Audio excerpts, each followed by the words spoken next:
भइहाल्छ नि तिम्रो थिस देऊ भन थिस देऊ होइन थिस दिन्छु यता हेर्देऊ न त पहिला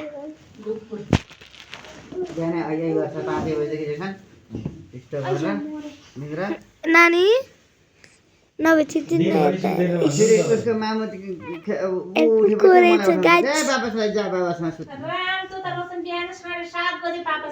बाबालाई मुनु नगराइदेऊ अरे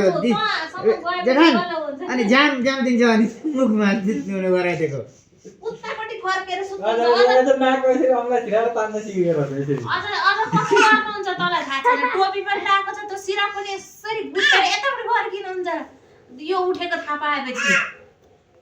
आफ्नो बाबाको छोरो खेलाउनु गर्नु छैन त्यो पनि 7 बजे 7:30 बजे बिहानको त्यति बेलासम्म त म दुध चुसाएको चुसाइ गर्छु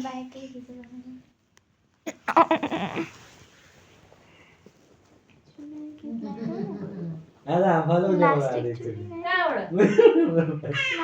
बिचरा यसको चाहिँ टाउको चाहिँ के भने हो हेलमेट लगाइदिने बेला अलि स्वरमा फेरि भन त एकदम ध्यान